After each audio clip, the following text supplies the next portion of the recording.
Hey everybody, welcome to part 3 of my series on how to survive an active shooter situation. The good news is that yesterday's inauguration day was so boring that this feels less urgent and less likely than it did even 2 or 3 days ago to many of us.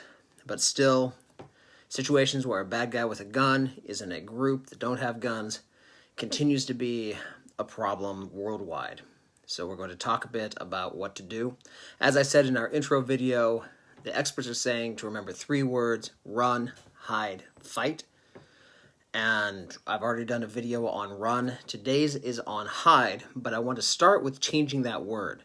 I've been doing some research, as folks who follow the channel know I do compulsively, and a lot of the experts don't like the word hide, because the word hide calls up images of getting under a table or in a closet and being passive and hoping for the best, which is not what you want to do when your life's in danger. You always want to be active. So a lot of the experts, instead of saying height, are using the word height. Why did I say height?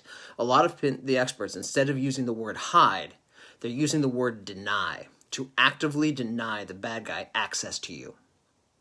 So when you break line of sight and get into a situation where you can't escape, not immediately at least, you close the door, you lock the door. And if you're familiar with the area, during that first initial run stage, you're running towards somewhere that has a door that can lock. If you end up in a situation where the door can't lock, then you find ways to block access to that door anyway, by improvising a lock using a belt, a doorstop, furniture, whatever.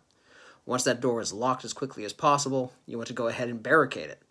Now, if the door opens inward, often the best thing to do is just put as much stuff in the doorway as possible, making it so that the bad guy either will see how much trouble it is and move on to the next room, because the statistics show that usually these kinds of shooters will take the path of least resistance.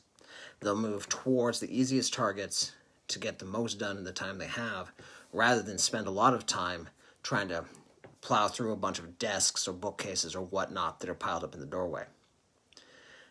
You can also lock that door or block the door with a belt by tying it to the doorknob and then standing to the side of the door and pulling hard, preferably with multiple people, a combination of things like that. Do not stand in front of the door and try to hold on to the knob, because often in those situations, the bad guy will just shoot through the door. I know this is a grim topic, but it's a grim reality, and it requires grim solutions. Now, if the door opens inward, which, if at all possible, you should end up in a place with a door that opens inward, you, again, want to lock it if you can, and then barricade it. Put as many things in front of it as possible. And if you can, make a line of things from the door to a stationary object like a wall.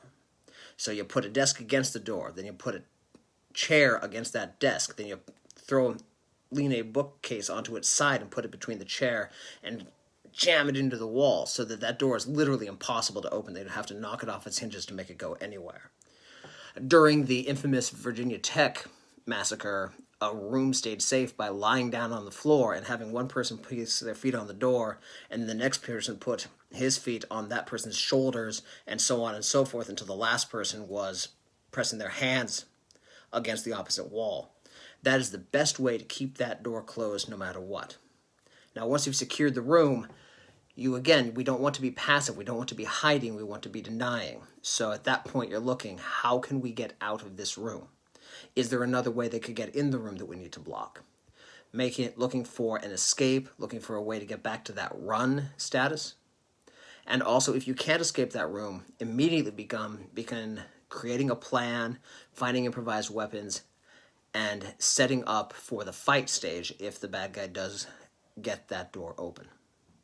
Other things you can do to deny the bad guy access is, if there's windows into the room, cover them with blinds, with paper, with paint, whatever you can find.